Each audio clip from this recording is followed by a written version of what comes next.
So today you are going to be sitting in on a conversation between me and my ENFJ friend T.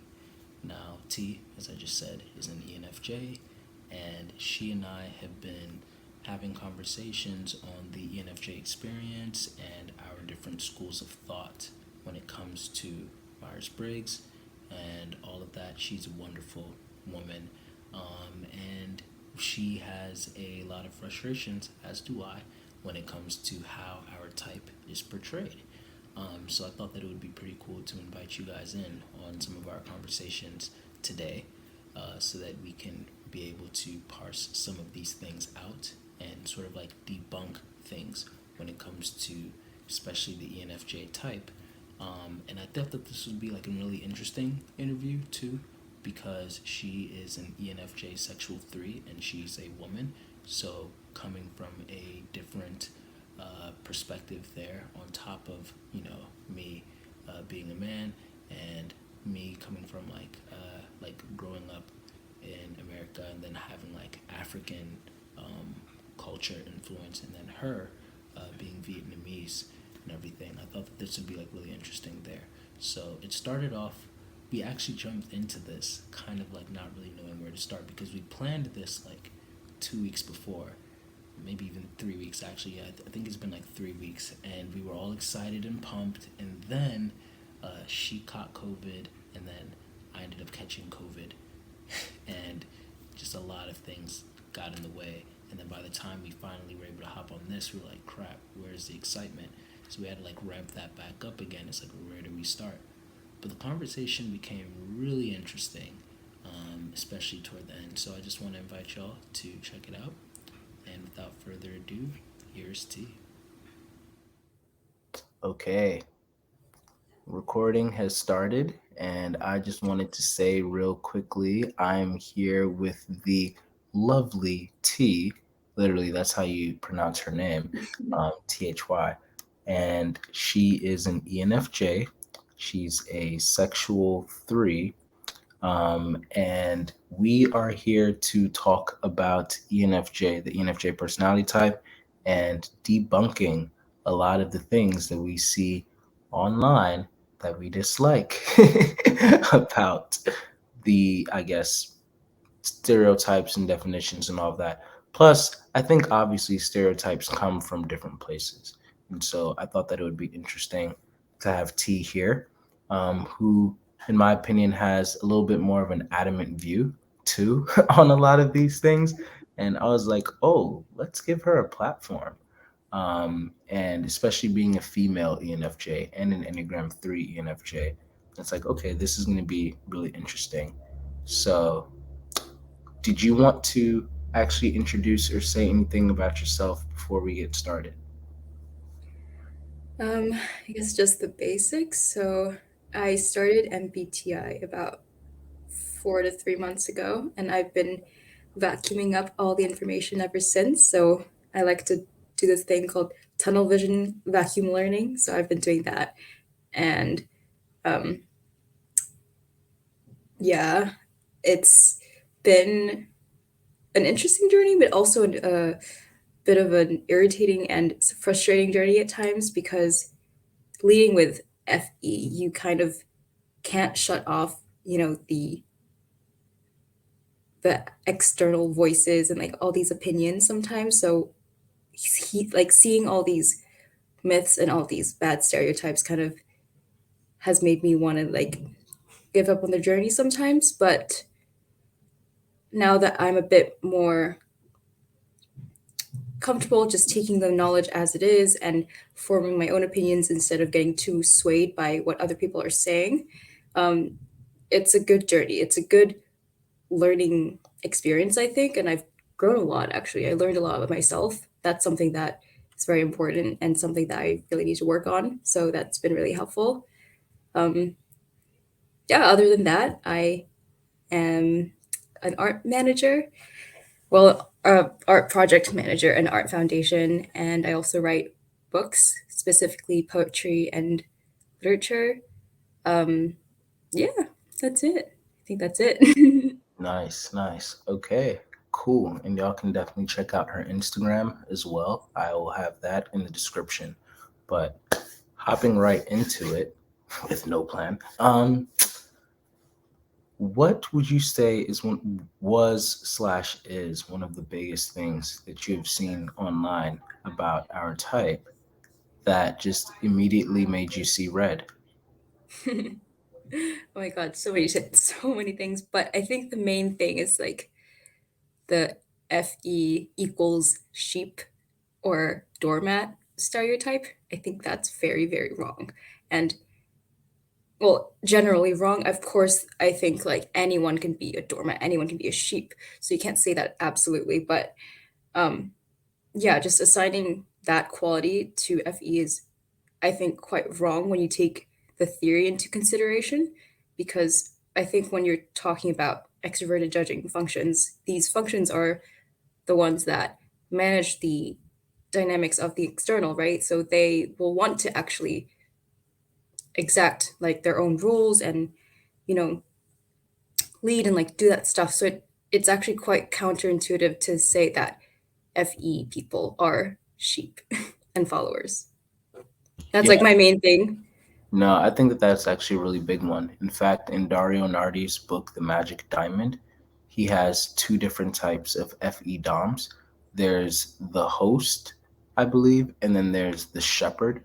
And I think that both of those pretty much include, like, if there's two different types of FE DOMs and one is like the host and then one is the shepherd, these both seem to be the take charge type of people. And so, in that sense, a shepherd is very different from a sheep. Like they are the people who lead the sheep. And when we look at Martin Luther King Jr., for example, who I know that a lot of people think is INFJ, I vehemently disagree, especially after looking Hmm. over his life and everything like that on a very deep level. He's definitely FESE over NITI. Yeah. Um, but anyway, You just have to look at the functions, like literally just study the theory, look at the functions, match up with Martin Luther King's actual character, and it doesn't yeah. make sense that he's SC inferior. So, Yeah, exactly. And I think that's a big thing because I think that a lot of people they pay attention to his energy, mhm. and how he seemed to be a lot lower in energy. He seemed to be a lot more like contemplative. Granted, when he died, he was in his early 30s, if I remember correctly. But they said that his heart's condition literally was matched to that of someone who was in their 60s. So Holy I feel like, yeah, moly. he was under a ton of stress. So that's possibly why he had even more lower energy. But also at times, I think it was because he was really trying to make sure, especially with an inferior TI and everything like that. I think that he really wanted to make sure, like, okay, all of the things that I'm standing for, all of the things that I'm thinking, leading this group and everything like that, I have to overcompensate to make sure that I'm doing the right thing, that I know the right information, that I'm leading in the right ways. And that can take a lot of mental toll, even on the greatest of EJs. But he was clearly a shepherd. Like he led people, he walked people long ways, And so I feel like although there are people of all types who are followers pretty much, and they essentially they go with the crowd and they just believe whatever other people tell them and stuff like that. It's not really something that should be attributed to FE. Granted, like we said, I think that stereotypes do come from actual places. And so I feel like if I were to really think about the origin of this stereotype, I think it's because FE people tend to be agreeable. And so what happens with higher stacked FE people is that because they're looking for harmony, they're looking for, okay, where can we agree, where can we compromise, where can we be on the same page, and then how can we move forward from there. That doesn't mean that you automatically give up everything about yourself. So that doesn't make you a doormat. It's like, hey, let's use some diplomacy. Let's actually negotiate and let's talk about like how we can be on the same page. And then also at the same time, I think that a lot of times when FE is maybe not necessarily if it hasn't integrated enough of its TI, then it becomes easier for them to believe what other people are telling them information wise, and they might not have built enough of what they actually believe in contrary to what the group might believe. But even then, I think that a lot more times it's not necessarily that they haven't really built what they believe, but sometimes it's more of they are aware of how, if they were to speak sometimes what they actually believe that's super contrary to what the group thinks, then they see how it's going to influence the group and how it's going to shift the group. And they want to make a lot more certain, like, okay, before I actually rock the boat, is this necessary to do? Can I handle the ripples that are going to happen? I know for me, for example, I'm the type of person that I'm not going to bring up a problem unless if I know some ideas on how to fix it, on how to manage it, on how to, like, handle it. And so if I see that there's a problem and I am not entirely certain on how to address that problem yet, on how to solve the problem, then I'm probably going to sit and contemplate about it before I actually bring it up, and then start worrying people about the problem. And then they're like, well, what do we do? What do we do? And I'm like, I don't really know. And so I think that that's a potential area where that whole notion of sheep mentality can come to mind, but it's not always the case, in my opinion. Okay, that's fair. I have a lot of things to say about that. Yes, go ahead. First of all, I dislike the word harmony for FE. I really dislike that word. I don't think that harmony is something that we seek. It's something that is a symptom of objective feeling. Because if we break it down, FE is objective feeling, right? It's wanting to match your feelings and your actions with what is the correct way to act. So, because we're checking in with what's right and what's wrong and what the objective way to feel is, I think that comes off as harmonious because obviously if you're like aware of everyone and checking in with everyone's values, why would you want to like cause problems, I guess? Okay, this is like kind of poorly explained, but I just like don't think that harmony is a good way to really describe it. It's just more like what's right and what's wrong. I think that's the main thing because you can get non harmonious FE, but also get the right action for, like, for example, okay, let's say Martin Luther King, he obviously was contrarian. He was trying to, do so many different things and go against the norm, and he was fighting for all these values, but that went against like a huge group, and he wasn't afraid to disagree with them there. And he was, I think what he was trying to do was push what the objective right way that he has decided that values should be. And that is not harmonious. That's like, he just thinks that's right. And I think that's why FE is also correlated with social impact because you're trying to like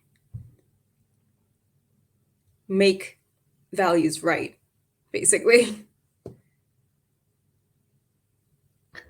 Yeah, I think it's interesting that you bring that up because to me, I still see that as harmony.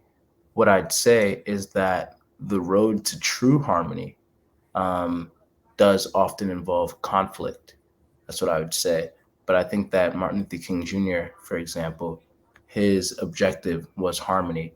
I believe that Professor Charles Xavier from the X-Men, who was based off of Martin Luther King Jr., who I also believed was an ENFJ, at least in the movies. When you look at James McAvoy's portrayal of Professor Xavier, who was his younger self, before we look at the older version of him and everything like that. It's like, okay, we can really definitely tell he was an extrovert who just became more whatever. Whereas I think the Jean Grey was the INFJ in the movies. Now, in the shows and the comics, not really certain about that. I think that we can say INFJ for Professor Xavier there. Jean Grey was the ENFJ. But anyway, talking about the movies here, even then, Professor Xavier, his objective was harmony between the mutants and the human beings. And in order to do that, he had to go against, what, like, he really did believe that, okay, this is what's right. So I think in the same way with Martin Luther King Jr., he was like, yeah, no, we are being treated unfairly. That is wrong. He did have a view of like, okay, no, this is wrong. But what he really truly wanted was, that's why he said like we're supposed to have a civil disobedience, because even though we are going against what the white supremacist structure is imposing on us, we do not want to incite actual conflict and malice towards them, because what we ultimately want is even playing ground. We're not trying to have black people be better than them, and we're not trying to have it remain that white people are better. We're trying to just have an equal playing ground. And I want a world where little black boys and little black girls can be in harmony or in peace with white girls and white boys. And pretty much, like, I feel like that was his whole objective, that I want all of us to actually be able to play together, to work together, to have peace together. And I see that in order to get to that vision of harmonious, us being like on the same page, I need to rile y'all up. I need to actually bring to attention in an aggressive manner that, hey, what y'all are doing to us, right? Um, but that doesn't, I feel like at the end of the day, what he was seeing was that harmony. And so I think that that's another thing too, that we should immediately try to define what harmony is. To me, harmony means being on the same page, and slash or allowing a coexistence. Like when we're talking about musical chords, a harmony comes when you have like three different notes that are different, but then when they come together, then they make something beautiful. Whereas like if you have like some different kinds of notes, then it's like, that doesn't sound as right. That's not what we would call harmony.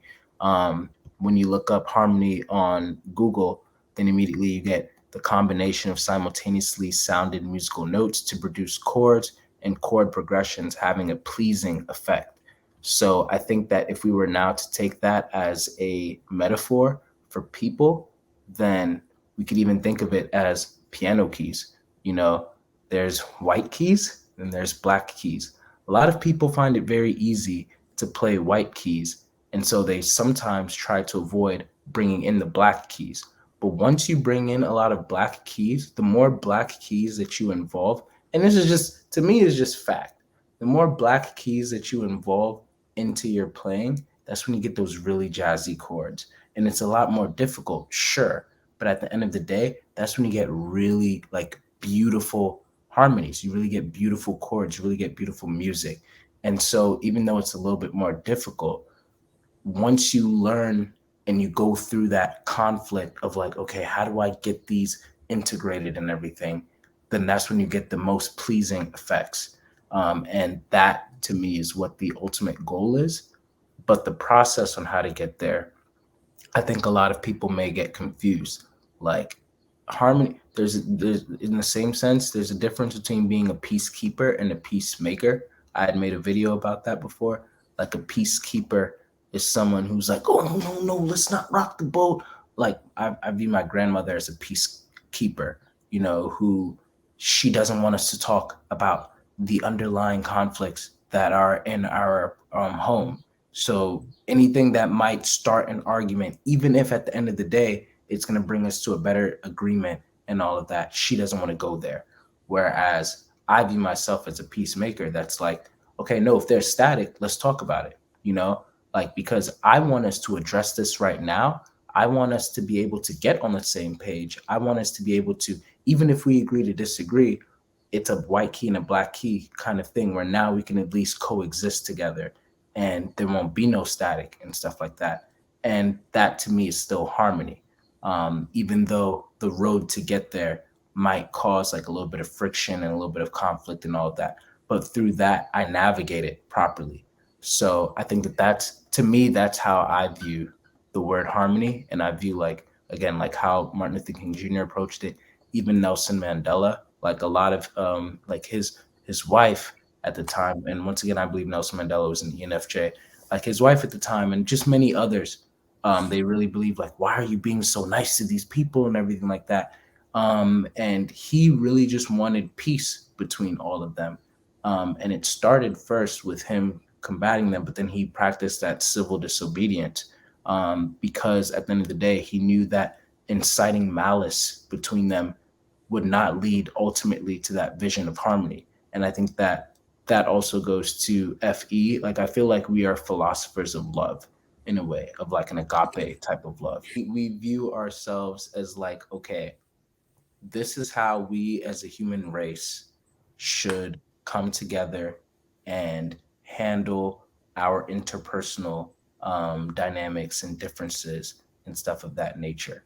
Um, yeah, but I'll pause there now because Yeah, so I hear everything you're saying, and it makes sense how you would interpret it that way, but I still don't think that's harmony. I think if you're thinking of it in that way, like you're using harmony as an umbrella for, you know, peace and like all these things, then TE users and FI users and everyone else also seeks harmony, because why would anyone want a world without harmony if that's the case, right? So, what I mean by FE is not harmony is that it is not like harmony. If you want to attribute it to FE, then you should attribute it to everything, because everyone who has a goal, they probably think it's harmonious in some sense.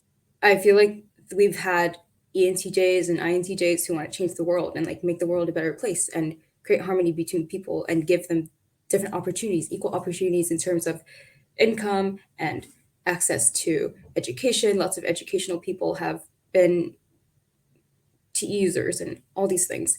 And so that's why I think FE isn't really seeking harmony, because that's human nature too, I think.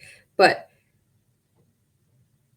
again, as I was saying, I think it's using objective feeling and taking in like what the right and wrong thing to do is to achieve their own idea of harmony. So, for example, let's say I've been in situations where I haven't aimed for harmony for the sake of the right thing to do. So, if I have, so my two younger brothers, right? They're 9 and 11. And sometimes the right thing to do is to take one from the other and give it to the other one, or like punish them both, or I don't know. I don't know. I'm not saying that this is my method, but it is something that happens with FE sometimes. That's why you get these like mom stereotypes where you get like parents who punish their children equally, and like they don't really think about what the harmony is. They're just like, okay, you spoke out of line and now you're going to both be punished. Like that's not harmonious, but they think that's the right thing to do. And I think I'm speaking of this from like an Asian culture kind of upbringing. I think that's why I have these different perspectives, because in Vietnam I just like like wanting harmony between children is not really ever a goal. It's just like, okay, you did something wrong. Here's the punishment, and you and your brother are going to get the exact same thing. And there's no harmony there. There's no like peace, because the children are unhappy and like no one's treated equally. So, and that can be done by an FE Dom, like ESFJ can do that. So I just don't think harmony is really a fair thing to attribute. I think harmony is more of a personal emotional goal that people like can aim for, and you can get crooked FE people who don't want harmony, who just want to wreak havoc on the world, and I think like those people need to be acknowledged as well. So yeah, I think harmony is more of a quality of a like personal emotional thing. okay. Um, I will say I think that the first people to really capitalize or emphasize the nickname Harmony for FE, or the association with it, is Personality Hacker. And they have like podcasts on like why they gave the certain nicknames to each function and everything like that, and how they know, like for example, like SI does not mean like, it does not monopolize memory, and just because you're a non-FI user does not mean that you cannot be authentic, and stuff like that. And they've even said things such as like, for example, like FI is looking for inner harmony. So they say it's like FI will have almost like a round table of motivations, and it's looking at those and it's like, okay, what is the consensus here? That's the thing that we're going to capitalize on. And they say that that's the same way that FE might look outside and be like, okay, what do most of the people in the group here desire, and what's that consensus, and that's what we're going to capitalize on. So by that definition, technically both FI and FE would be looking for harmony. So I agree with you that, yeah, all types are using harmony. And I don't think that that was their goal to say like, no, like once again, like FE monopolizes harmony in that way. I think that they were just mainly focusing on like how it's out of all of the functions, it seems like the inclination is FE's focus on interpersonal dynamics, and then wanting there to be um, like a focus on getting rid of conflict and understanding one each other, and getting people's needs met. I think that that's why that word can be associated a lot more with FE. But then I will actually I'm curious then like what you would say um, pertaining to like what do you think would be the best way to describe and define FE in your perspective? Hmm. My own version of FE. I actually like the term objective feeling a lot. I think that's where I would start. Okay, so this is just me brainstorming on the spot, but I think objective feeling is something that I associate a lot when I think about defining FE for others, and like when I have discussions and stuff. Objective feeling is where I'm starting because I think that's like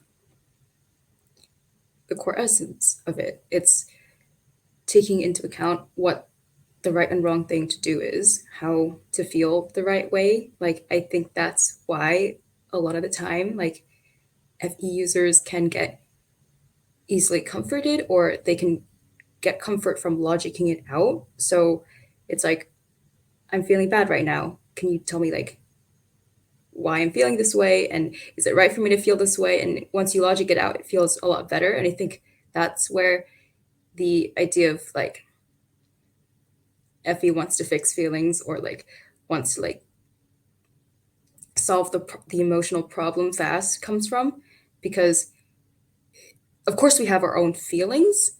It's just, I think it's like we're trying to find the right thing to feel, and that doesn't necessarily mean that we don't have our own feelings or it's not authentic. It's That's genuinely just like how it is, because you want to feel the right way. But in terms of the thinking, on the other hand, because it works on an axis, right? So our thinking, we don't need it to be like defined by statistics or these authors or whatever. It's like, okay, does this theory make sense to me? Like, that's how we think. And I think that's how like our FE works, because we TI reason it out to get our FE objective feeling. Yeah, yeah, okay. Um, yeah, I'm just processing that. Yeah, Uh, totally fine. because I'm guess because the immediate thought that I was having was how, well, I guess I was trying to like make sure that I really understood what objective feeling meant, because I guess there's just two different ways to define objective. There's objective as in like just focused on an object, so it's external, and there's objective as in like almost synonymous to empirical. So it's like, Yeah, okay, like correct. this is what everybody is just feeling, or this is just what that feeling is. It's So like the right way to feel. the correct way to feel. Yeah, the Okay. correct way to feel. would you say that FI also engages in that? Because from my experience, I see like, for example, like a lot of ENFPs who become champions for certain causes, and they will rally and they will lead, like, like we need to feel this way about abortion, or we need to feel this way about how we treat, transgenders, and this is that. This is the correct way to feel. And it's their own value that they will project onto everyone. And it's kind of like, if you don't feel this way, which a lot of people kind of associate this with FE, but I feel like a lot of times, and it's not that FE can't do this, but I feel like a lot of times like FI does this like a lot. It's like, I feel this way. And so now if you don't share this feeling with me, well, then you're a bad person, because how could Yeah, you yeah. not actually That's feel this? So, yeah, that's basically the other axis, right? So that's FIT axis. It's like, okay, these are my FI feelings, and I'm going to TE bring this to the real world. How will I apply my feelings and exact this into the real world through these logical systems? And I think that's the key difference between FE and TI, because I mean FE and FI. yeah, yeah, Because for us, I don't like the like we're never going to relate our social causes to ourselves. It's always like this person is feeling this way, these groups are being marginalized, these groups are being discriminated against, this is the right thing because all these people are feeling this way. But I feel like that's the key difference. Like for SI users, they're like, I think this is my value, I feel this way. Like they might go on to a story or like a personal anecdote or something, like I like went through this thing and blah blah blah, blah, and then this is the correct way to feel, and then TE will exact those things onto other people. But with FITE, I mean FI, yeah, FETI, it's like we use our TI reasons to look at the data that's presented in front of us. So it's like, okay, as I said before, like Asians are being beat up during COVID, and that's happening all over the states. So that's wrong because so many groups are being hurt. So that's my reason, and that's my way of being like, okay, now that's something that's wrong. But I mean, obviously, there are like just things that we feel ourselves, like if you see like an old lady get beaten on the street, like it's gonna be like, oh wow, like I feel like that's wrong. So I'm not saying that in absolute. It's just I think for more like grander type of feelings and like things you want to exact on other people, FI comes from like more of a personal standpoint, as if they have to go through it themselves. Whereas FE is like, okay, I see that this is happening to everyone. That's wrong. I need to work on that. got you. Then would you say that that's still kind of like going back? I could be wrong. I'm just posing this. No. I'm kidding.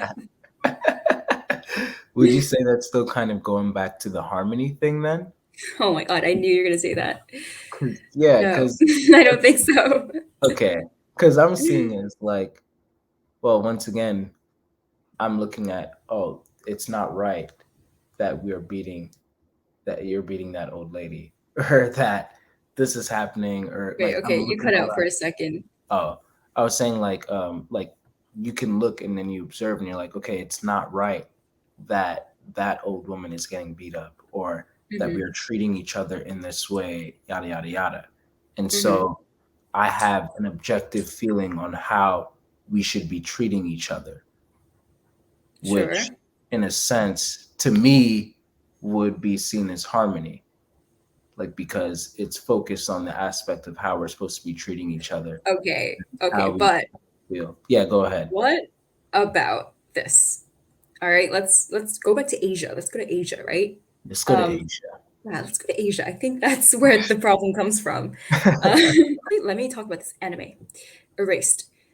So, this mom, she's an FE user, but she beats her daughter, and she thinks that that's the right way to act. And um, when she grows up, she she beats her daughter. So like the grandma beat the mom, and the mom grows up and gets a daughter and beats the daughter because she thinks that that's the right way to act. And it's like, that's how she was raised, you know?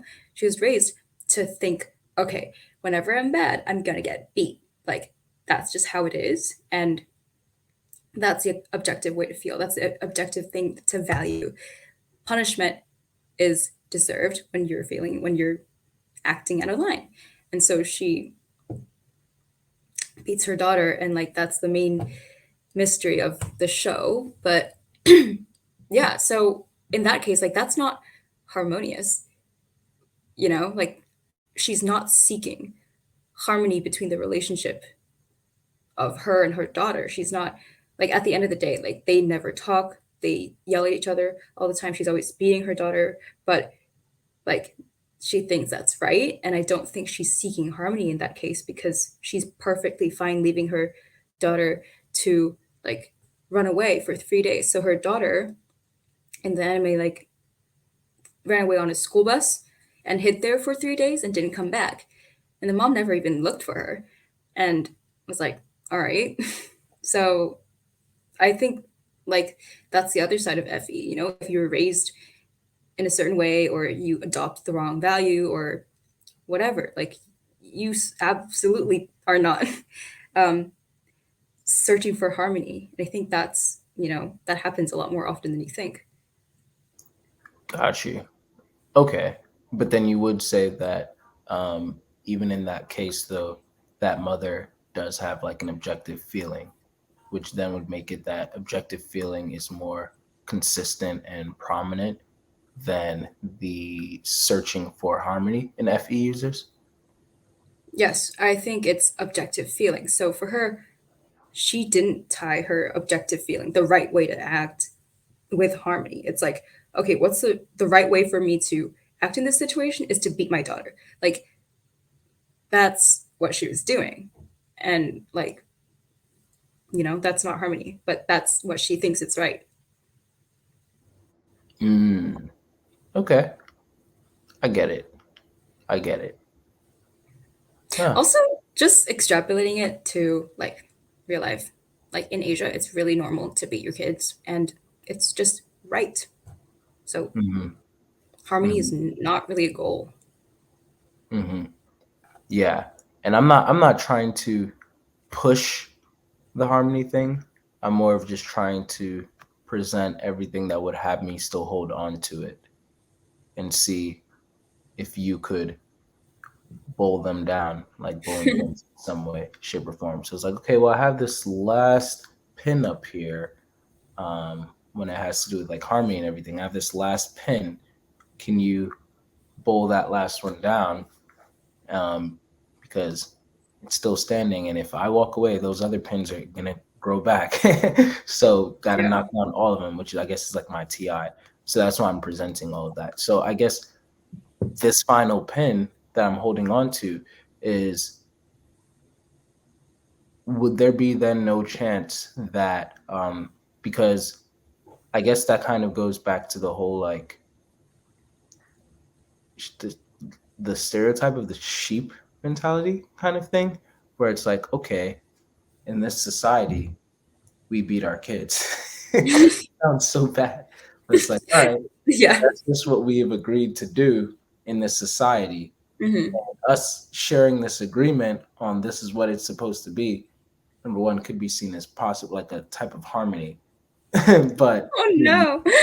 because it's a consensus, like we have consented as a Okay. society that it is right to beat our children when they're doing something that we believe to be bad, even if Right. going I against the religion. understand. I'm not saying that's right, by the way, but Yeah, yeah. yeah, I'm wondering like, is that still like, and that's just my last bowling pin there, Yeah, because I yeah. feel like I that's a get it. consensus thing. Yeah. Hmm. Okay. Yeah, I mean, I understand like exactly what you're trying to say, and like I get it, and I know you have like been indoctrinated with personality hacker, and that's what you like, you know, grew up with and grew up with and whatever. So I know it's like kind of like, okay, but like this is like the thing. But in terms of like what you said about the Asian culture thing, I I think we shouldn't conflate consensus to harmony. I think consensus can have another umbrella on top of that. So what's really going on there? It's not harmony. Consensus is not harmony. Consensus could be consensus for murder, or it could be consensus for like whatever else it is. Like in that case, the consensus is beating up your kids. Like that's not harmony being a goal, right? That's harmony in terms of sharing thoughts, but the goal is not harmony. The goal is to discipline your child. So, you know what I mean? And I don't think, think yeah, that I has think that anything. finally got to the root of what Yeah, what the yeah. disconnect was. Like that's the root, right? Like it's just not conflating harmony with consensus and agreement. I was also going to say something else. What was I going to say? I was going to say you said this 1 second thing about sheep. Oh yeah. Okay. I was going to say that this doesn't mean that you're sheep, or this doesn't I don't think this correlates to sheep mentality. I think every culture, like every country has its own culture, and I think that's just like fine to have. Like everyone has traditions and cultures and whatever. Just because like you have an ENFP who celebrates Christmas every year. Like I don't think that's sheep mentality. That's like a tradition, and that's like a cultural thing that they have decided that that's good for them. And yeah, I don't think that has anything to do with sheep. Like people just have their own things. Um, yeah, Interesting. Okay. Well, yeah, like I said, I think that was the root because I often that was the actual root for me. I viewed harmony as just consensus. Like I've defined it hmm as like just being on the same page. How can we be on the same page? And that's where the FETI would even come in. Like, okay, how can we get on the same page when it comes to our values? How can we be on the same page when it comes to what we think about certain things? How can we be on the same page with how do we treat each other? And even though harmony is usually associated with like being kind to one another and this, that, um, to me, I scaled it down to its bare form of just like consensus. So you bringing up that idea of like harmony and consensus should not be conflated. I think that's the first time that that's been presented to me, and I was like, wow, that's an interesting thought, and I'm genuinely trying to be open to that. So I did, I did just look up though. I googled uh, is harmony and consensus the same thing?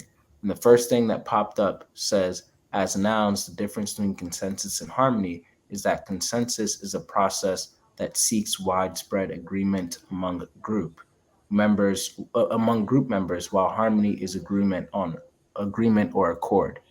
To me, that doesn't really say a difference. And then I clicked on a link over here and it says harmony is a synonym for consensus and agreement topic. In some cases, you can use harmony instead a noun consensus when it comes to topics like feeling of agreement, general agreement, and it's a popular alternative. Whereas consensus is a synonym for harmony and accord topic. You can use consensus instead a noun harmony if it concerns topics such as concord, feeling of agreement, social agreement. So, according to yeah, this, but like, then it's dude, pretty much saying that they are to be conflated. It's just that harmony has more to do with the social hemisphere, which is what then FE, in my opinion, would be focused on. Um, but it's just that yeah, harmony doesn't always mean like it's nice. Like so, it's almost like if Hitler was truly an INFJ, honestly, I don't really know for sure. I haven't looked enough into Hitler. But if he was truly INFJ and he was able to create a consensus among the Nazis that like these people are our enemies and all of that, and these are the reasons as to why, then in a way he has created a sort of like harmony amongst his people. Like this is why we have to do that. Almost, well, nope. Let me not compare these two because that could definitely get me in trouble. Off But the record. yeah.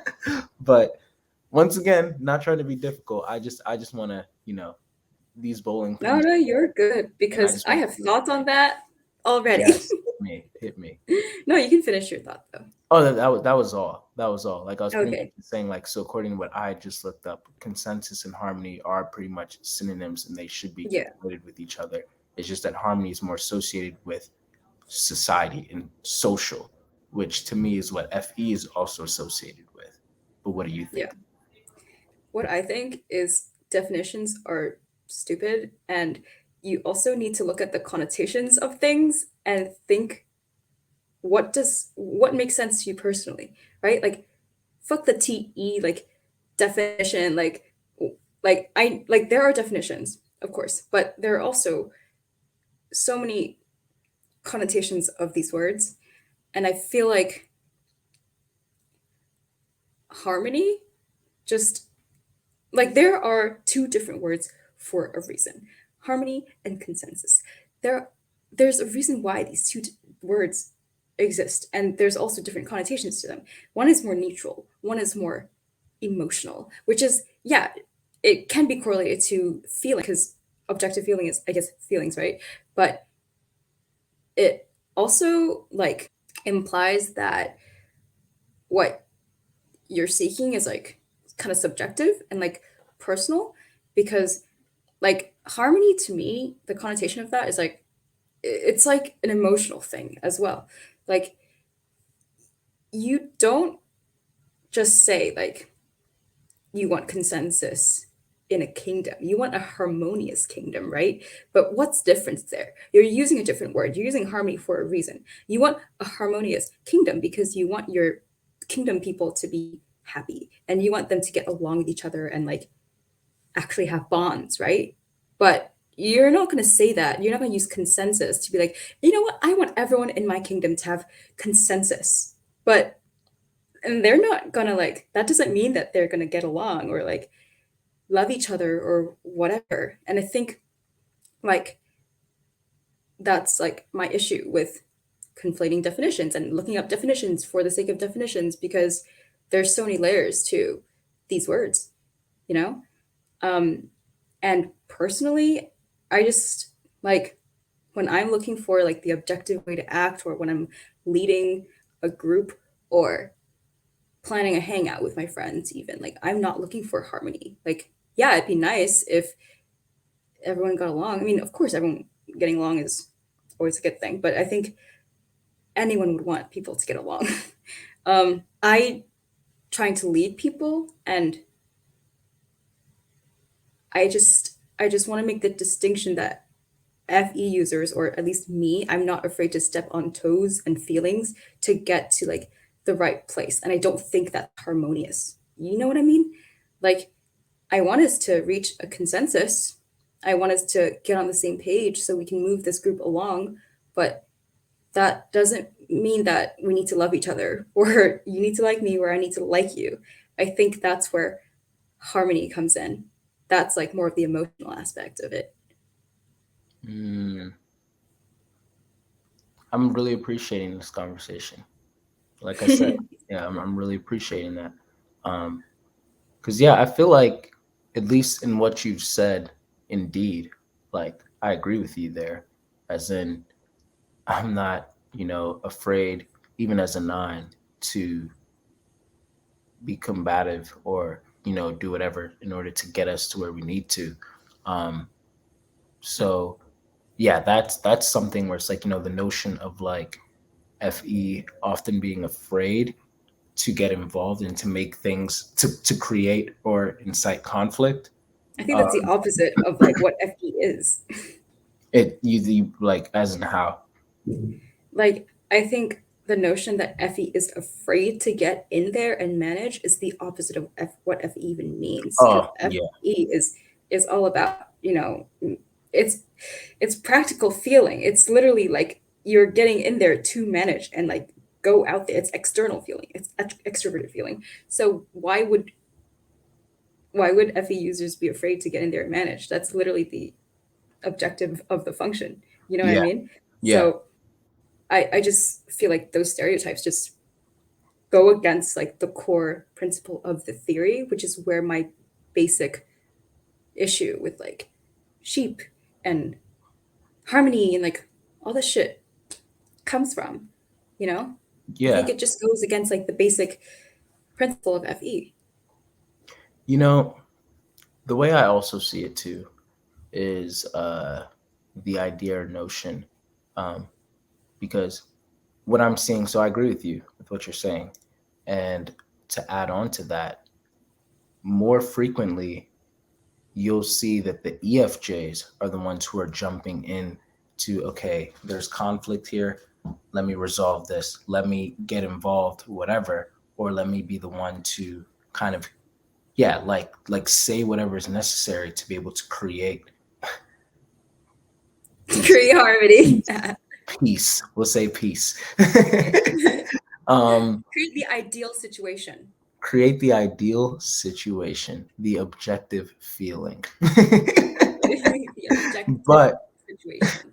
but then you'll have the IFJs who are more frequently the ones that are like, oh no, do I get involved?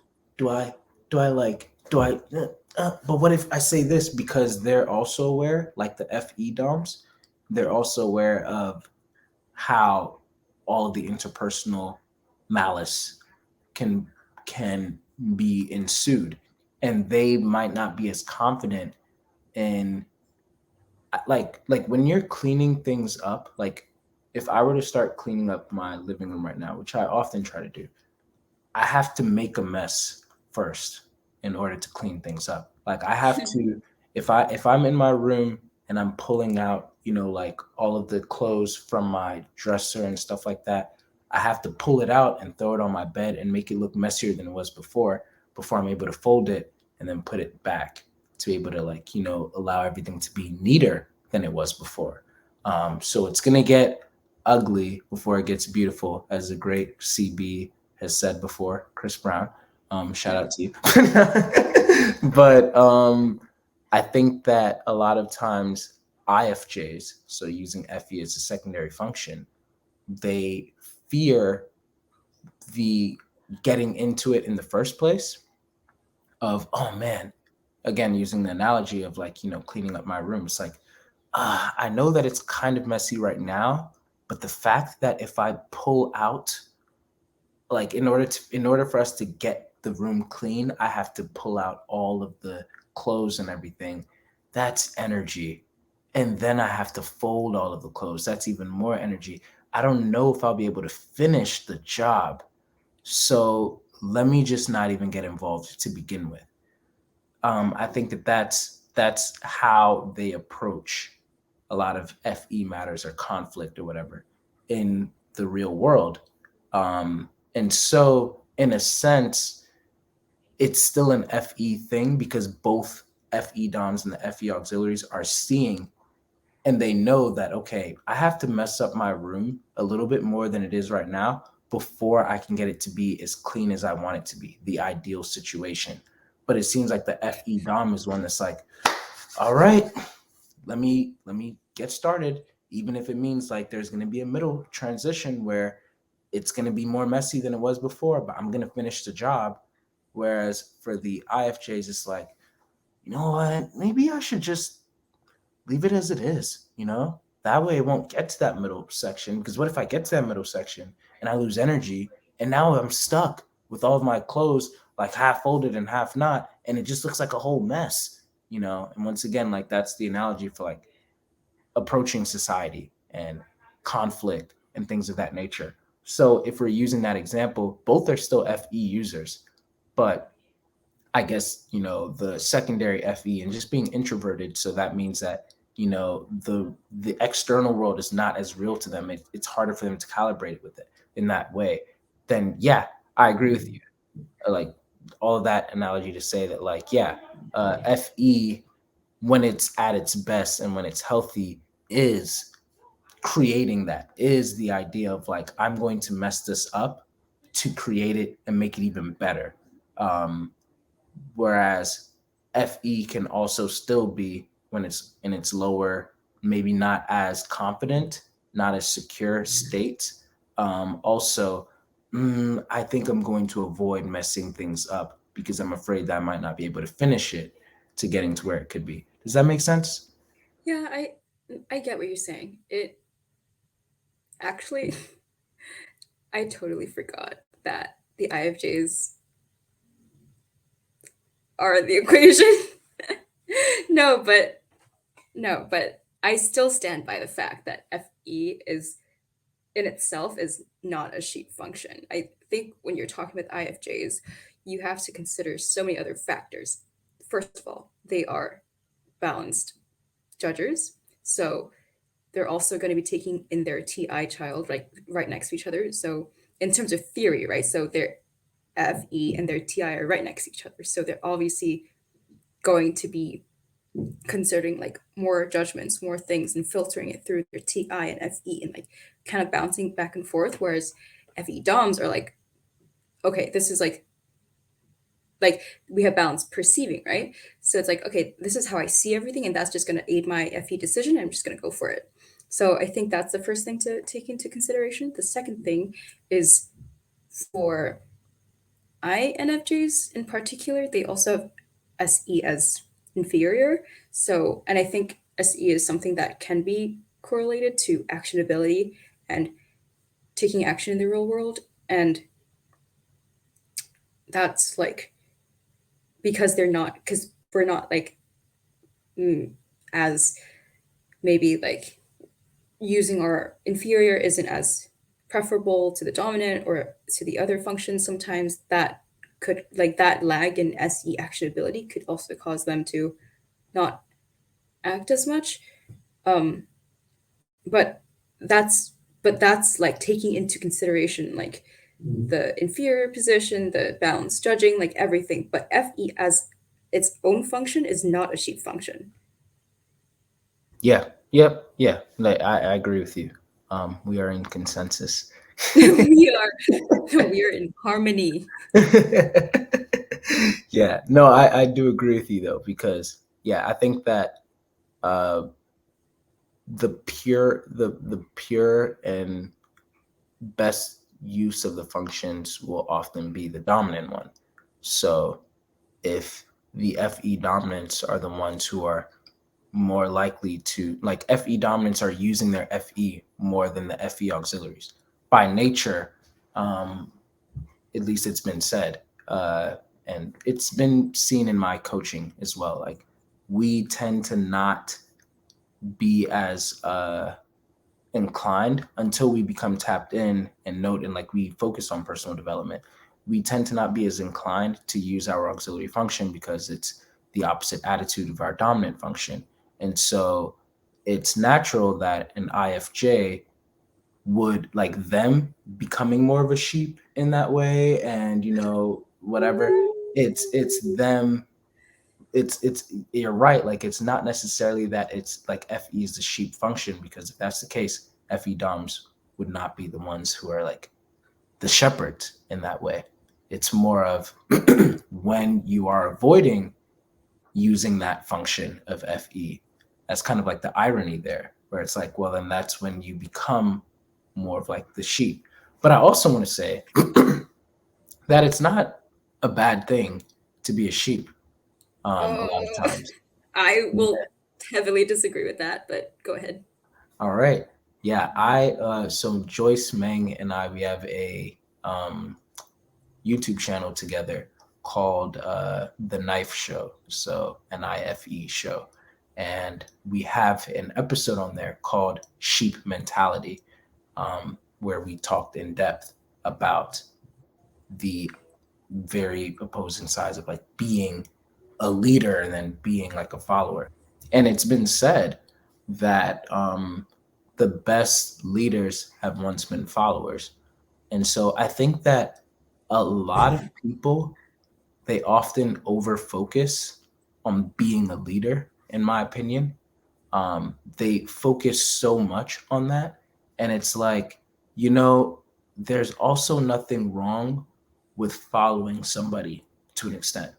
Like, I think that Aristotle, if I remember correctly, he was a follower of Plato before he became a leader of thought in himself.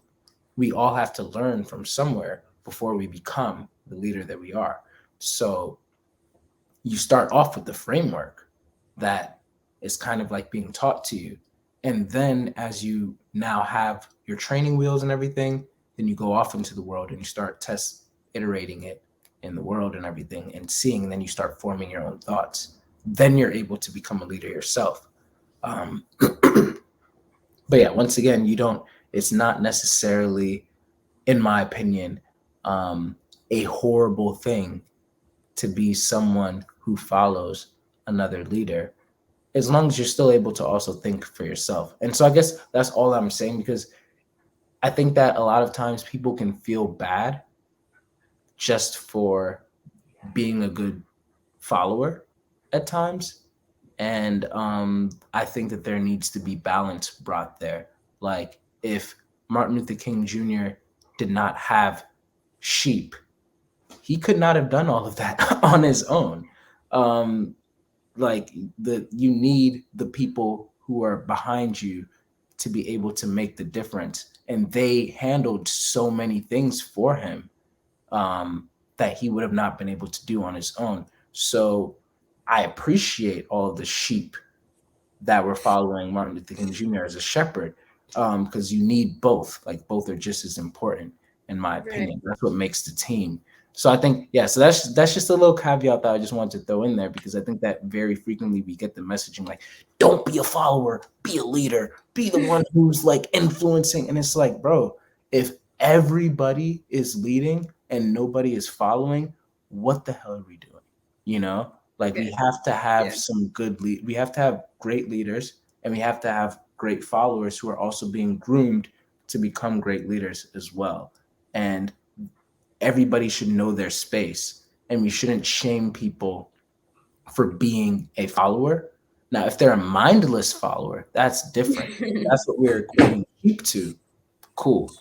But if they're a follower, it's like, no, like, I understand that I have a great leader over here, and I'm doing as he or she is asking, because I see that it's my part, it's my role in creating a difference and a change. And I don't think that that's such a bad thing. And maybe that's not what you consider a sheep, but I just wanted to clarify, just in case the people are watching. What do Yeah, you yeah, think? that's a really good clarification because I agree. Like that's not a sheep. That's a really really important thing to have in life, and you obviously have to learn from people, and people are very important. You know, like you have like what is it the saying like it takes a village to build an army to build a village or whatever it is. I don't know, but yeah, totally. Like people are really important. Like you have to have people that believe in you, and you have to believe in those people, but they also have to think for themselves and align their passions with whatever it is you're, you know, telling. And that's not cheap.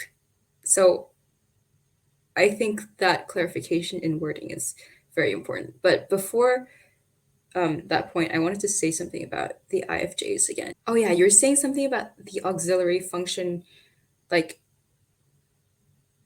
not being as strong or something. Can you like remind me a bit about that? Yeah. So in my experience with coaching, my belief in everything is that our dominant function is a natural talent that we have, that we can also build skill in.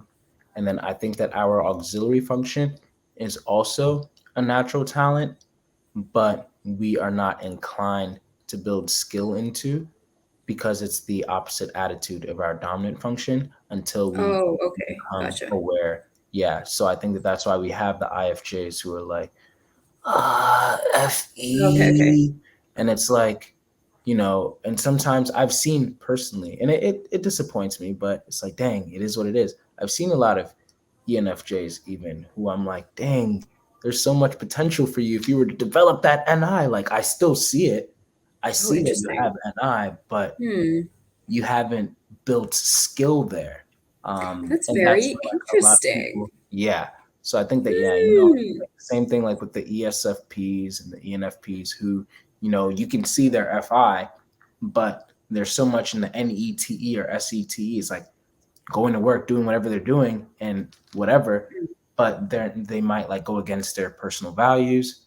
You see the IFPs who are not really like the ISFPs who are not really seeing the world for what it is because they're so focused on there's just a lot of examples I've been seeing and it's like, oh, Okay. yeah. So that's what I mean. Oh, But okay. then Okay. yeah, but Gotcha. I do believe that once when you start focusing on personal development, your auxiliary function can be pretty much become almost as strong as your dominant function. Although I don't Okay. believe that your tertiary and inferior can become almost as strong as each other. So that's where we usually separate. Okay. Um. Okay. Yeah. I remember what I was gonna say now. Um. I think this is the same this is like the same topic as what we talked about yesterday on text messages, where I think you're conflating skill with attitude a bit, because I don't think the second function is something that's undeveloped or not strong. Like, I think it's the second function is something that we develop very early in life in addition to the dominant. And like, that's something that's always been there, and that's something that serves our dominant. It's like hero and sidekick, or it's like driver and wheel. Like, I think it's that important, and I think it's that apparent in your everyday life. What you're talking about, I think, is looping, where you're placing more value on certain things. So let's say an ENFP, they would want to focus on NE and TE, but that's because of society, like that's because you're taught to like hustle and grind and like get a job and like all these things. So I think that's where like that looping comes from, and they're like placing a lot of value on their TE and neglecting their FI. But I don't think that's what's happening under, like, behind the scenes. I think their FI is still very much there. It's like in everything they do, but it might not be apparent to other people because they're like over reliant on TE to the point where that's all you're seeing. And um yeah, I feel like the strength of the function is still strong. Like, that's their main mode of feeling. Like, NI is my main mode of intuition. That's like the second thing. Like, it's like so fluent to me that it's like passive. Like, I don't even think about it. It's like my main mode of perceiving the world. And I don't think you can like skip over that. I think you cannot value it. You can have like more of a negative feeling towards it. I think that's where in BB's eight function model, right? Like, that's where the parent archetype comes in, where like with the parent, it's kind of like a nagging parent sometimes, where sometimes you don't really want to use it, or like you're lazy to like tap into that externally, but it's still something that you're using to intuit, to perceive the world. But okay, so for example, for me, like, or like for an ENFJ, let's say they are prioritizing FESE to get to lead, to like do this and do that.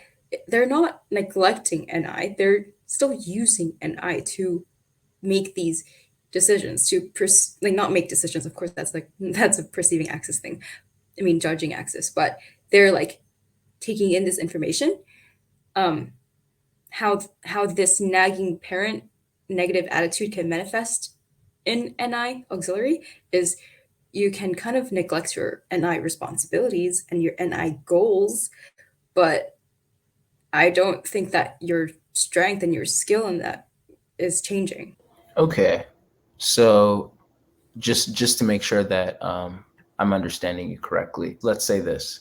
For me, as an ENFJ who is intentionally focused on developing consciousness, skill, and just devoting a lot of time to my introverted intuition, um, and devoting time to not neglecting it. Would you say that another ENFJ who is more FESE focused has equal skill and consciousness and awareness and all of that as I would with my NI. Okay, that is already like a very weird. Those are very weird conditions for me to think about for NI. First of all, Yeah. because for me, NI is like drinking water. It's like breathing air. Like I'm not conscious of it sometimes. Mm, Like I'm not like this is when I'm using NI. This is when I'm like whatever, whatever. It's like that's just how I interpret information. Like even in mm, this conversation, I'm constantly like I'm not doing it. I'm consciously telling you right now, but I wasn't doing this the whole time. But I know it now because I've gotten into MBTI and like I've kind of started to notice where I'm using certain functions and stuff.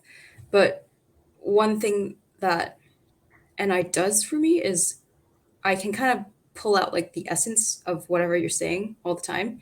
yeah. And so I can always find the umbrella. I'm like, okay, this is the topic we're talking about. And what you're saying, what you were sharing with me just now about developing NI, and I know you asked me like a question, but I wanted to get down to the essence of it. I just don't think the conditions of that are equal for me. Like I don't really consciously like think about it, I think. Interesting. Um, yeah, so I'm not really sure how to answer your question because for me, NI is like just It's it's just an just unconscious thing that works yeah, in the background for you. it's just like that. Like it's just very, very fluent. I Uh, 100% understand what you're saying. Um, yeah. so I will say my second thing then in that regard. So how you said that, like, yeah, as an ENFJ, regardless, like NI is going to be still be used there, which is why I said earlier that it's like you can still see that this person is using NI. Like, so for example, a lot of people think that The Rock is an ENFJ, and I disagree with that. Yeah, I used to think that he was ESTP just based off of stereotype, like, oh, he's so brolic, this Oh is that. yeah, I mean Yeah. ASTP chat. But then personally, I went to go look at videos of him and everything because I wanted to use him as an ESTP example on my Mhm. Instagram page. And when I started watching interviews, I could not find reason to believe that he was ESTP. So I was like, Interesting. whoa, yeah, he definitely is using FE. He is for Interesting. sure using FE. But He's an ESFJ. yes, that's what I Oh my god, yeah, The that's Rock is an crazy. ESFJ, and Holy I was shit. like, "Wow!" And a lot of people type him as ENFJ because it's like, "Well, he's so brolic, he has to be using SE, even though we don't SE. see any Mm, NI." Yeah, and to me, interesting. it's like no, I do not care if you see FESE. If I do not see that auxiliary function, I'm not typing the person as that. I saw SI for him though when Interesting. yeah, he talked about like how the reason why he's so into wrestling and how he started getting muscular and everything is because his father, when he was young, really really young, it became like a tradition that they would go to the gym early in the morning and work out. I don't know what type his father was, maybe he was some type of ESTP or something, but his Mm, father was into wrestling and his father really worked in like the tradition of getting brolic and all of that. And so that to me sounds way more SI. But yeah, when I watch him and everything, I don't see any NI from him. So mm, in that regard, it's like, yeah, even if he would be a FESE focus ENFJ, I would still at least see NI there. I do not see NI.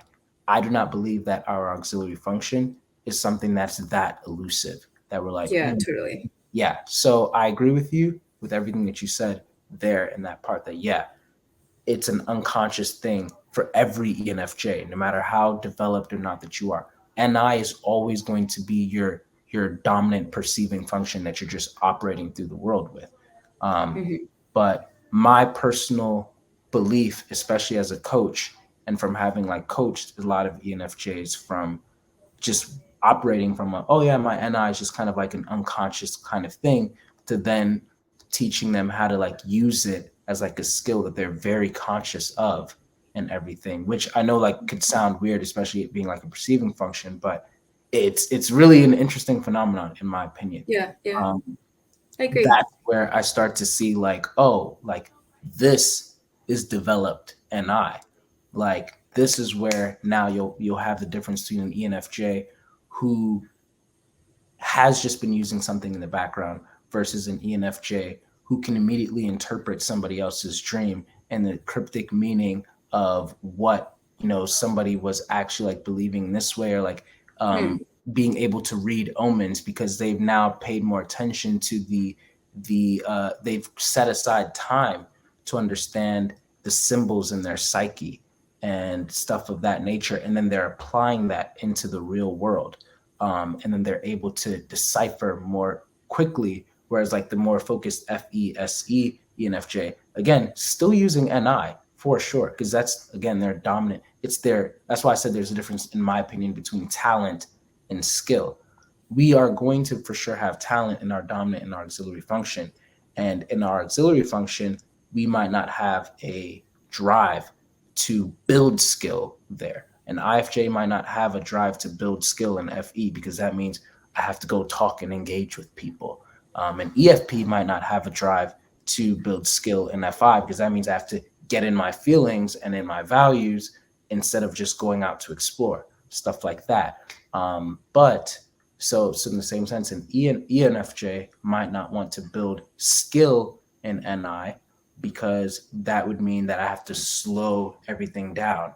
I have to really put myself like out of sensory, like I have to put myself in a sensory deprivation kind of state of mind and really focus on what my mind is telling me and exploring and frolicking my mind, which means that I cannot allow my mind to be like, oh, but I have so many things to do and this is that. So I think that there's ways where, ENFJs from my coaching, like we use NI as like a one trick pony kind of thing, not literally one trick. Like there's facets of NI that we use naturally.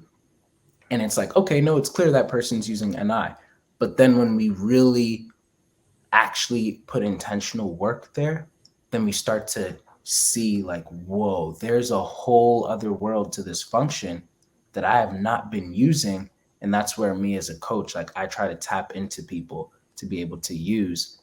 And then it's like now this is no longer something that's just running in the background of your mind unconsciously.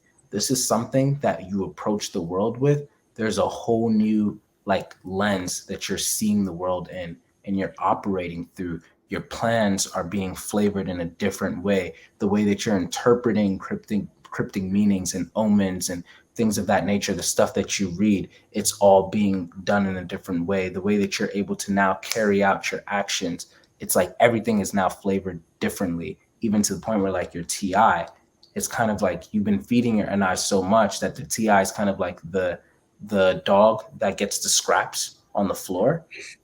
So now, so now it's just been like eating, and it's like, whoa, I didn't even notice that that dog was getting fat too, because I've just been focusing on feeding, this. So that's how I see it. Um, but I do understand like what you were saying too. And yeah, like I was saying, like I don't disagree with that.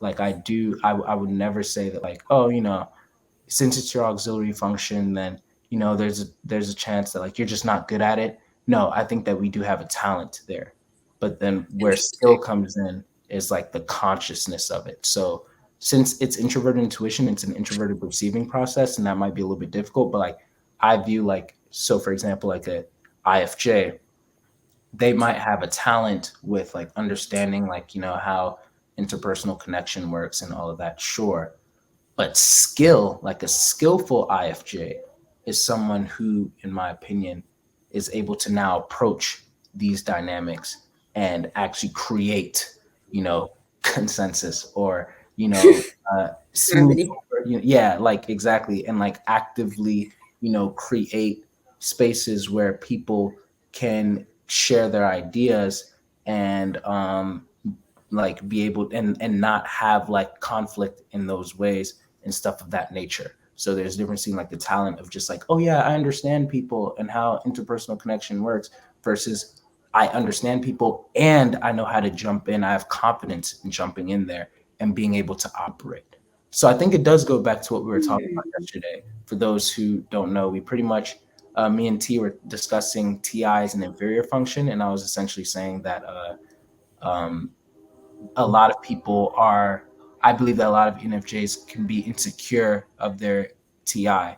And T brought up a great point that like, no, people can be very secure in their TI, but that doesn't mean that they're not wrong. They can be totally wrong and everything, but still secure in what they're saying. And I guess, like, yeah, it does go back to the idea of like security versus skill. And to me, security equals skill. So because I'm aware of like my lack of skill there, then that's why I would say like, oh, I'm not secure. Like I'm secure enough right now to be sharing whatever I'm sharing over here. And one could be like, oh yeah, that's good TI. But then because I'm aware of how skillful a higher stack TI user might be and like cutting it all up, then it's like, okay, yeah, I'm not secure enough in that way because I'm aware of how much more skill that I'm lacking there. Okay. Yeah, I think this is another issue of definitions because everything that you just said is still within the realm, the umbrella of skill and like using it and not using it, but like seeing it externally. I don't think that the auxiliary function is something that you need to develop like later in your life. I think that's something that is so fluent to you to the point where it's unconscious because like that's what I was trying to say earlier when I was saying that it is an unconscious thing. I'm not saying it's unconscious because it's lazy and we're not like working on it. It's not like whatever. I'm saying it's so skilled to the point where it is something that is like breathing air. Like we're so good at breathing air. We don't have to think about breathing air, but like we are breathing air. And I think what you're talking about is maybe taking action with NI and like maybe using it for like SE goals or like FE goals or whatever. But that's still you're talking about NI in terms of like in terms of NI serving whatever goal you have. I think at least that's what I'm interpreting it as. Like you're talking about like omens and interpretation, like all these things. But in my perspective, like isn't that what every ENFJ could be doing at like 18 years old already? Like I thought like I have always thought that like the auxiliary is something that kind of like like fully develops like pretty early on as well. Like obviously it won't ever be as confident or I mean not confident, but it won't be like as air breathing as the dominant, but I think it's still like something that should be like really strong. Like I said before, it's like you're driving and then the auxiliary is the wheel. Like I think that's like how important it is. So I think what you're or at least like from what I took what you were saying as like developing an eye to do these things and like self-improvement, I think that is also tied with the other with developing the other functions. So if you're talking about developing an eye to like do an analysis or something, that's also developing your TI. Like that's a TI goal. Like that's like okay, you're like using NI to develop something else, or you're using NI to create a vision for yourself to, I don't know, like change the world or something. But like, I I just like, I don't know. I don't know how to exactly like describe this because I guess it's something that I've always thought was just like easy, I guess. But I'm also like not sure how it works for everyone else. Got it. Yeah. Yeah, I'm totally seeing now where the disconnect was and then why we had the language that we were uh using in that way. Cuz yeah, like trying to find a way to say this. It's like an analogy that I've often used is The Incredibles. So I have a video where I'm talking about like how I view my coaching, and I pretty much said that Mr. Incredible is the dominant function. Then Elastigirl is the auxiliary function. And Yeah. I said that Dash is the tertiary function and Hmm. Violet is the inferior function. So Mr. Yeah. Incredible, he's the hero, he wanted to do things by himself and everything. Elastigirl is still strong. She was a whole hero on her own in the beginning of the movie and everything. But Mr. Incredible had the tendency to not really want to work with Elastigirl a lot. Mhm. And Yeah. so like he was trying to do everything on his own. That was the whole problem of the movie.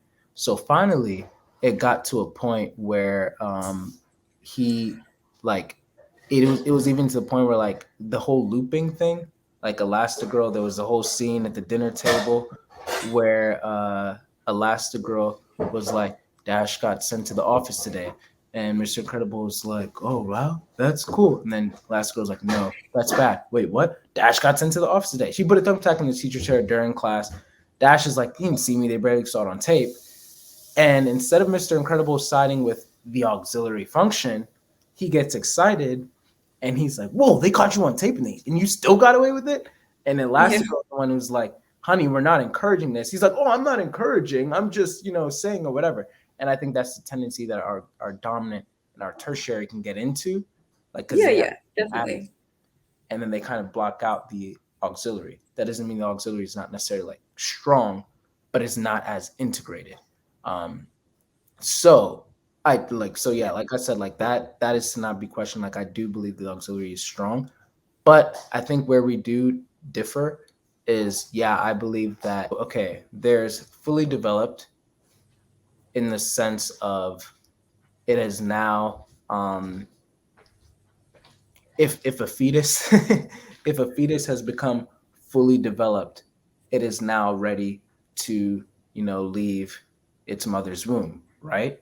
So I think that, Hmm. sure, by, you said like by 18, like, your auxiliary could be fully developed. I think that they have, like, I think it's actually later, like late 20s, that's when they say the auxiliary is fully developed. But either way, let's go with 18, like by 18 fully developed. I can grant that.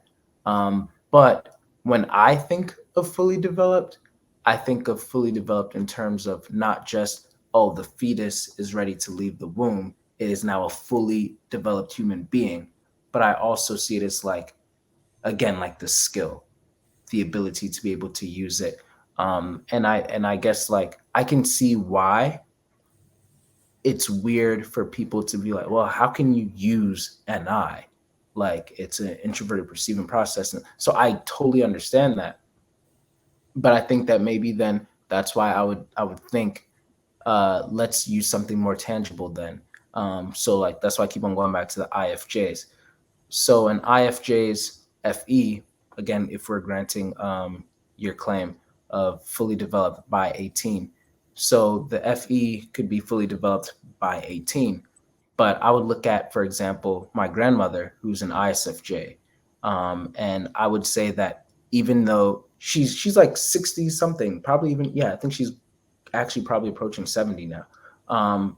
She Her FE is developed in the sense that it is a full grown fetus, sure, or it's a full grown, human, but it is not fully developed in the sense of I've worked on your skill there. So going back to the Incredibles, Violet had fully developed her superpowers. She can turn invisible and she can create force fields. But I would say that she hadn't actually fully developed her skill until the end, when she was actually able to put a force field around the whole entire airplane, when she was able to turn her whole body invisible, when she was able to project force fields like elsewhere. That to me is like, okay, no, that is fully developed. Before, you just developed your natural talent. Like it's easy for you to create force fields and stuff like that, sure, but the moment where you fully developed that was when you fully developed your skill there on your ability to be able to use it. So now an IFJ, who in my definition of fully developed FE would be, no, yeah, your FE has been, fully developed, as in like it's a full human, fetus or whatever. Sure. But you see that IFJ over there who is actively, resolving conflict and getting involved in diplomacy and actually like engaging in this way and has a grip on the social sphere. That to me would be fully developed. Um, and I don't think that that person had that at the age of 18. I think that they have now developed their skill there. So I think that in the same sense, this can go for all auxiliary functions. Everyone still has a natural talent there where it's strong and it's been developed at 18. But when you really have built skill there and you've opened and unlocked the other facets of that function that people don't tend to really realize it's there, that's when it's like, whoa. In my, again, like my opinion of like, no, now we're fully developed over there, or we have at least developed more over there. So when it comes to introverted intuition and tapping into, your psyche and everything, I've met quite a few ENFJs who it's not as easy for them to be able to understand the symbols of their dreams, to be able to understand the omens of everyday life. They're not even paying attention to it as much. Now they still have a talent there because it's their dominant perceiving function. So if I were to start talking to them about omens versus an ESFP who has NI as an inferior function and then SE as a dominant function, so they're just seeing the world, then the ENFJ would have more of a talent to be able to be like, oh, you know what? I did see that butterfly earlier, and um, I mean, I don't know, maybe it means this. Whereas, like, maybe an ESFP might be like, what? What are we? It was just a butterfly. So that would be to me the difference. Like, no, I see the NI and the ENFJ because I can see where they're going there, but they haven't built enough skill there to be able to interpret it and perceive it and pay more attention there. And that's what NI is, or one of the facets of NI, focusing in on your internal perceiving of the abstract realm. And the more that you have focused in and made time to understand your internal world of the abstract realm and everything like that, then the quicker it'll be to be able to also understand and interpret other people's universes of their abstract realm, and then being able to decipher and even future predict a lot of things for their own psyche, which if an ENFJ has not paid enough attention to their own and spent enough time there, then I think that's where they lack skill. They still have a talent because they still have the inclination, but the skill there is not really as apparent.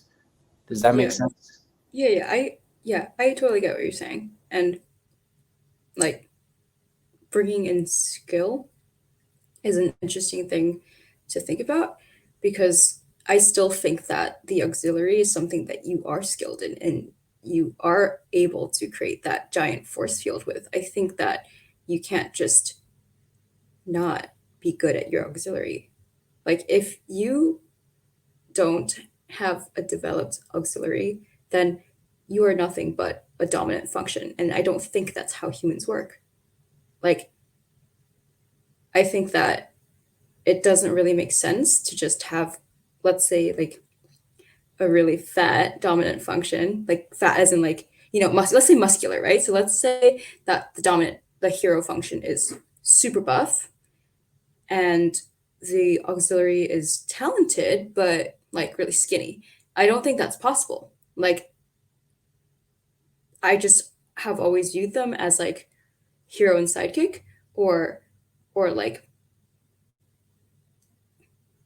I don't know, tag teaming. Like I've never seen the dominant and auxiliary as having that much of a power difference in them. So I've always seen like, okay, if the dominant can create that force field, so can the auxiliary. Maybe like the force field can be 20 centimeters smaller, but they can create just as impressive of a force field with just a few differences. So I think that's like where we're seeing things differently. Like I totally see where you're coming from. I can imagine that some ENFJs might have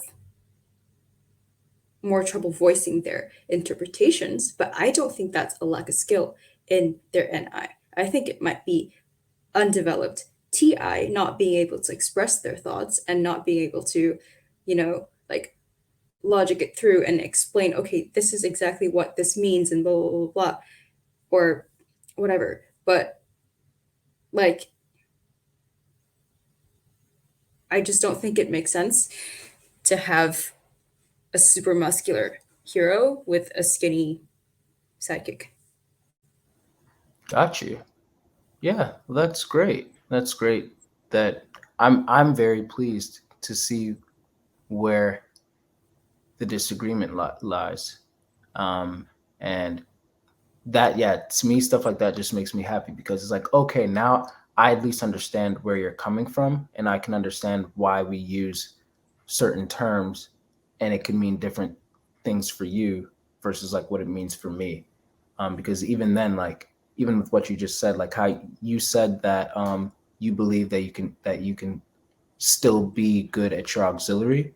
And that's why I keep on trying to also emphasize, like, yeah, I think that everybody is good at their auxiliary. Everyone is good at their auxiliary. But that's where I would say, like, good is equated to talent in the auxiliary for me. I would not Skill, equate yeah, and I that's where I was saying, like, I think that's different. Like, whereas like for me, skill is different from just being good at your auxiliary. Skill is like a different level, which is where when I'm coaching people, I watch them become skillful in their auxiliary. Um, but of course, that's a subjective thing because, I then, like I view different facets of the function that I'm like, you haven't unlocked this part yet.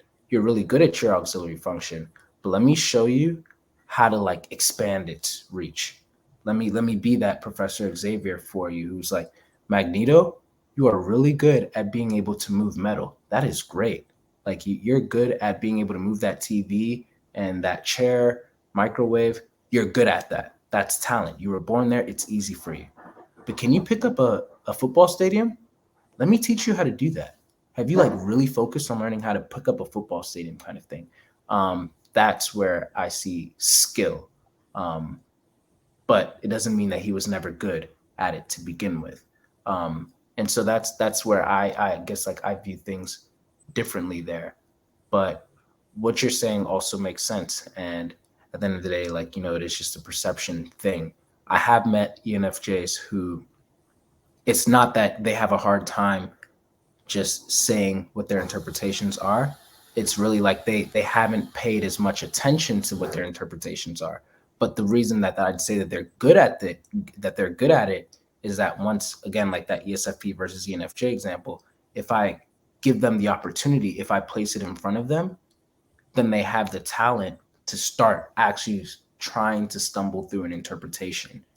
And it's that. like, yo, if you practice this a little bit more, these interpretations of the symbolic realm is going to come so much easier to you.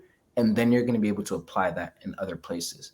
Whereas, like for ESFPs, that's been harder because they tend to just see things just for what it is. Yeah, you're And then, still saying like apply though. That's the main issue that like is in my mind, because when you're talking about application, that's tapping into SE or tapping into like FE, like applying things in real life. If you're yeah, talking I about think that's being where the practical, integration comes in.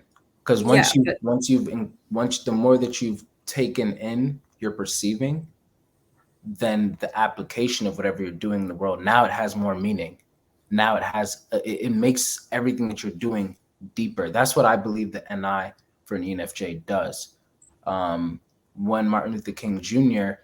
was applying his values onto the world and everything like that, I believe that his NI had to uh, get in a whole bunch of like how he perceived the world already. The deeper that his NI went in its perception, then the more meat he was able to bring out in his FESE. So that's why I think that those who pay more attention to their NI and all the cryptic meaning and subjective whatever, they will have a much deeper and enriching inner world to be able to then, when they do apply and bring out into the world, it's going to have a lot more meat behind it. And that's kind of Right. like how I see that. Yeah. Right. But what I'm saying is that's not skill in NI. That's skill in the application. That's like SE, doing things in the world. That could be like FE, doing things in the world. But that's not NI in itself. Like NI in itself is just perceiving. It's just, it's not doing anything. It's how you synthesize and organize your concepts, you know? Um, but like the umbrella of what you're saying is you think that the auxiliary can can be undeveloped by 20. But what I'm saying is I think the auxiliary should be developed by 20. Like I don't think that it is possible, or just like in what I've seen in people and like in my opinion, I just don't think it's like possible to be 20 and have like a skinny auxiliary. Like I think like by 20, the auxiliary and the hero can both make that big um, force field. But what you're saying is that by 20, some people's auxiliaries might need more practice to make that force field. Which, I mean, Make a if you want bigger to just force field. They can all make force fields, no, but I don't mean a force field. I mean that big force field. I okay. mean like Violet's force field. I think the auxiliary can make that force field by 20, and it should be able to make that force field by 20 because you don't exist as just a dominant function. I Like agree. you exist as like I think the first two are the ones that are like your main driving. It's like the what you grow up with. You know, I think that tertiary and the inferior comes in later on in life where that's like I mean it's always there. Like you can't just exist as two functions, right?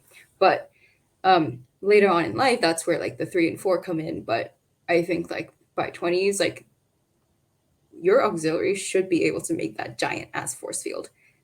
But I don't know if like obviously there are discrepancies and there's like stuff you can't say for for certain. There's like absolutes you can't account for. But like just from what I've seen, like typing people and like reflecting, like self-reflection, it just doesn't make sense for you to be a 20-year-old who only has a developed dominant and not have a perceiving. Or let's say like if you lead with the judging, like it doesn't make sense for you to just have a developed judging by 20 and not have a developed perceiving, because they work hand in hand. You have to perceive information to be able to judge. You know what I mean? Yeah. You're not just judging with no perception.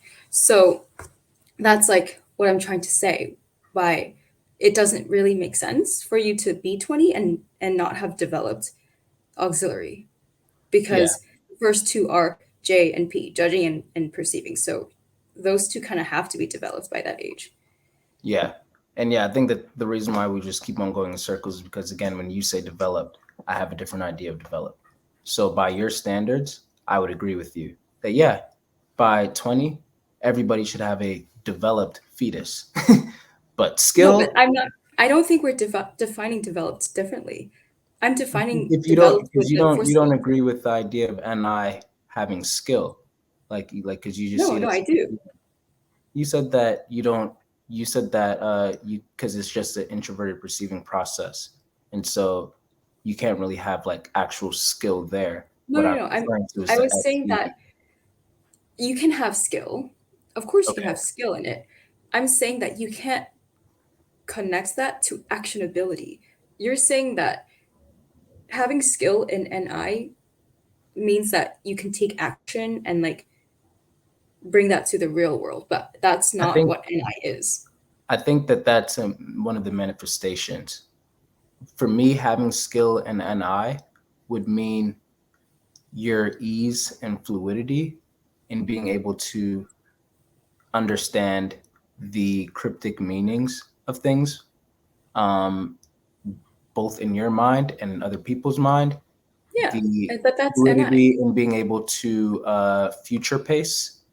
And what I'm saying is that I've met several ENFJs, I've coached several ENFJs who it's difficult for them um, to to have fluidity there. It's still a talent, as in like they can get there, but I would say they didn't have skill until months later of me presenting exercises for them to be able to tap into that more.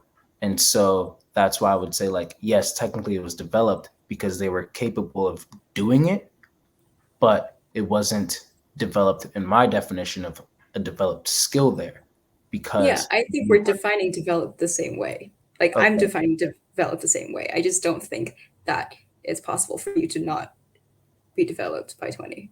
That's all. Okay. Well, yeah, Like then in that case, yeah, that's where we just, I guess, tend yeah, to yeah, disagree. like Because we're talking about the same I've met thing a here. lot That's why of, we're going. Yeah, yeah, that's why because we're I've going met in circles ENFJs who because know like they we're definitely do not have that there. we're saying the same thing. Okay. You're talking about development in terms of making a violet force field, right? Yes. Yeah. I am also talking about development in terms of making a violet force field. Right. What you're saying is by 20, some auxiliaries cannot make a violet force field. But what Yes. I'm saying is by 20, you must make a violet force field. So what happens if you meet ENFJs who aren't able to do that? Would you just say Then that I they're not think they're not. ENFJ? Okay. Then I guess, yeah, Yeah, that's where yeah. we, okay. Exactly. Like I Okay. think like, we're talking about the exact same thing. It's just that you think that they don't have to make a force field by then, but I think they should make a violet force field by then, because how can you live your life and not make a violet force field? Interesting. Interesting. Okay. So then what happens with the people who maybe at the beginning you would have said like they weren't ENFJ, but then after me coaching them for 6 months, then they were able to do that. Would you then say that now they've become an ENFJ, or would you say, No. or that they were always just they're still just a different type? I would, I mean, I think in typology, anything is possible at this point because we're still in a very like fetus type stage where there Mhm. isn't like empirical data. Everything's just kind of like, I mean, we're making YouTube videos discussing theory and everything. So we're kind of the pioneers, right? So anything is possible. But what I think is, yeah, I'm pretty set on like the auxiliary being able to make a violet force field by 20. And I feel like people who cannot, like let's say ENFJs who cannot NI Mhm. with a force field, a violet force field, they might not be ENFJs. I would have to see it for myself Okay. and kind of see what the situation is, because when we're talking about like these kind of applicable situations, like Mhm. there could be dynamics that you're viewing that I'm not seeing, and maybe you're defining this thing as something else and I'm seeing something as something else, but maybe at the end of the day we are actually thinking of the same thing. So I don't know. Can't say. Yeah. But for now, I will kind of say like if their NI seems to not be able to make a violet force field, I would be hesitant to say they are ENFJ. Got it. Um, if they can do ENFJ things, let's say 6 months after you coach them, maybe you're coaching an ISFP with developed tertiary NI. I don't know. Like I trust you. Okay. I trust your judgment. So obviously that's why I'm like, yes, of course, I think there are dynamics going on here that I'm definitely not seeing and whatever. But that's just my opinion. This has been so incredibly enlightening. I'm actually very, very pleased with this conversation. I think that it clarifies a lot of the conversations that we both have already had and that we will continue to have. And for those of you who have been watching this far, what do y'all think? Comment if you haven't already been commenting in the live chat premiere for this video. Comment underneath what y'all's thoughts are. Make sure that you check out the description, check out T's page. She is lovely. And yeah, I'm really curious to see what you guys think about this conversation. But T, thank you so much for coming on here. This is just the beginning. We will definitely be having a lot more of these conversations, and maybe even soon, probably like Q&As. I think that'll be a lot of fun. But do you have any last closing comments or anything? Yes. Yes. Leave your answer in the comments below. Do you think that by 20, you can create a violet force field with your auxiliary function? Okay. You have to define Just then what as a violet thought. force field is. Um, okay. Go back to timestamp, whatever, 40 minutes. There you Go. go. Okay, cool. Yeah. Because there's a difference in the force field and then creating the bigger force field. Do you think, I'll put it Magneto style, do you think that by 20, Magneto is able to lift up a football stadium, or should be able to lift up a football stadium, um, without the help of Professor Xavier? Let's go with that then. That every Magneto should be able to lift up a football stadium by the age of 20, or else they may as well not be able to lift up metal at all, even though they are picking up nickels, dimes, Whoa. and TVs and microwaves. It could be tertiary or inferior. All right. Well, thanks for watching once again, and hey, I just wanted to briefly thank you for taking the time to watch this video, whether it was on regular speed or 2 times speed, whatever it was. Just thank you for consuming the content. And around me, you should be able to see a few little buttons and logos for other recommended videos, because, I make good content, new ones, but then I also have some really good old content too that you should probably check out. But make sure that if you really like this video, feel free to subscribe, to share. It really helps this humble channel to expand and reach more people and ultimately help more people. So once again, thanks for watching, and hope you have a great rest of your day.